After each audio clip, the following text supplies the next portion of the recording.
We look at a particular kind of electronic worker, workers who are doing work over an online labor market called Amazon Mechanical Turk. Employers can post tasks on Mechanical Turk. Workers can do as many tasks as they want. You think about these as like being 10-cent tasks that you can do very quickly. And in this market, employers can choose to just simply not pay a worker for their work product. They can use that work, but then say, oh, it was defective, provide no evidence that it was effective, and decline to pay them.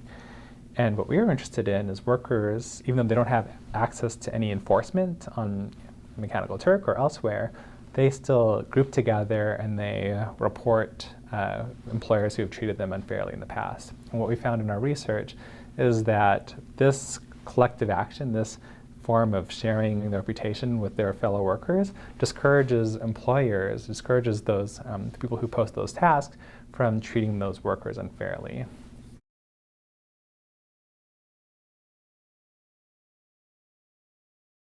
In the study, we wanted to understand the value of this public reputation system, this employer reputation system. And we wanted to understand the value for the employers, and we wanted to understand the value for the workers.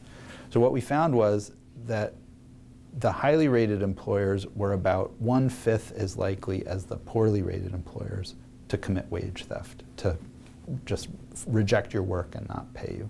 So the badly rated employers committed wage theft about 5 times as often as the well-rated employers. And a worker who followed a strategy of only working for highly rated employers would make about 40% more per hour than a worker who ended up only working for low-rated employers. So there's a big difference in the quality of the relationship, the quality of the employers that's reflected in these ratings, and they're useful to workers. They can help you avoid employers who are going to rip you off and pay you little, and help you find employers who will pay and pay well. If I have a good reputation, as soon as I treat workers unfairly, then workers who communicate that information to others, they also have the power to ruin that reputation, ruin my ability to get workers in the future. And that's what our experiment shows. In economics, for the last 30 years, there's been a recognition about the importance of information in the economy. And the idea that where information isn't perfect, there's opportunities for people to get ripped off, there's opportunities for markets to not function well. And in the labor market generally, there aren't great institutions for sharing information, for workers to share information about their experiences. So we do it through word of mouth, we do it through relying on, magazines do top 50 employers, best companies to work for kind of reviews.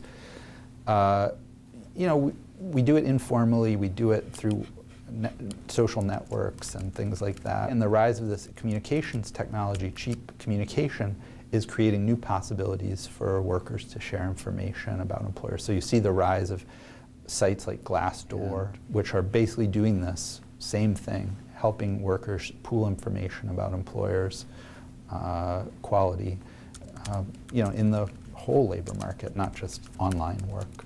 So whatever institutions, whatever organizations create these solutions that are picked up and useful to workers, that help them gain the information they want, are going to thrive. And there's a big opportunity there to create those solutions and create that value to fill in these dark spaces with light.